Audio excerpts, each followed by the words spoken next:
Salut mes petits haricots, moi c'est Anna Banana, bienvenue sur ma chaîne.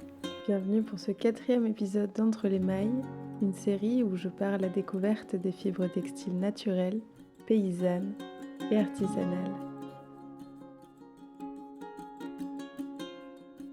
Épisode 4. Coup de pouce végétal en Dordogne.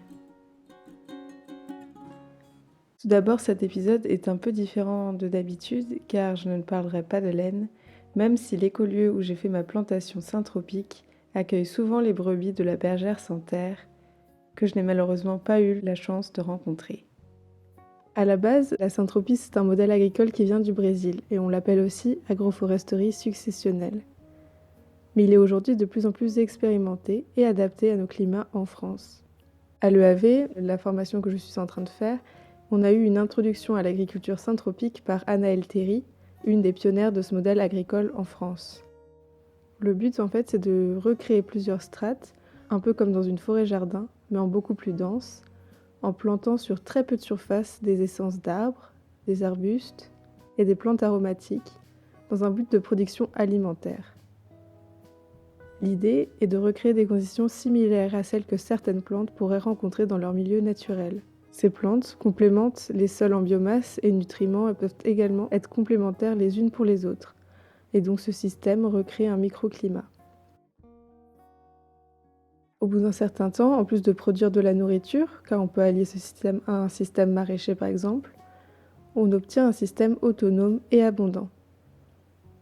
L'un des principes de la syntropie est de régulièrement amener de la perturbation dans le milieu pour stimuler la pousse.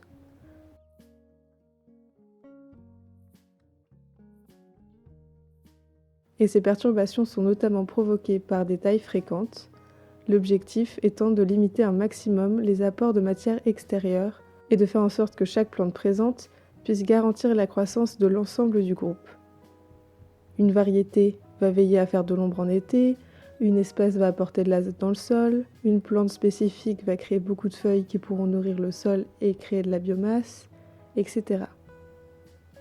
À l'EAV, on avait vu la partie théorique de la syntropie et du coup pendant ce week-end en Dordogne, j'ai pu participer au début d'une plantation de ce type, avec 2 copines de ma formation. C'était vraiment un super chantier et surtout que je m'y connaissais pas trop en essence d'arbres et le fait d'avoir préparé des boutures avant de les mettre en terre m'a vraiment permis d'apprendre à les reconnaître. On a planté du saule, du fusain, du noisetier, du laurier, des frênes, de la viorne et du continuus bouturé qu'on appelle aussi arbre à perruque, sur les arbres qui étaient présents aux alentours. Et au pied de ces boutures, on a bouturé aussi des plantes aromatiques comme du romarin, de la sauge, du cassis. Je me suis vraiment bien amusée et j'ai beaucoup appris. C'était aussi intéressant pour moi d'apprendre plus sur les arbres, car il y a beaucoup d'espèces fourragères intéressantes pour les brebis et les chèvres notamment. C'était un superbe week-end, riche en rencontres, et on a été très bien accueillis par les personnes de l'écolieu, dont Céline qui a animé cette plantation.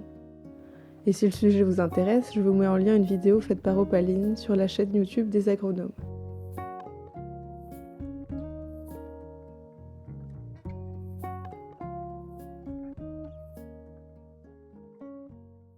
Voilà, c'est tout pour ce petit vlog, j'espère que ça vous aura plu.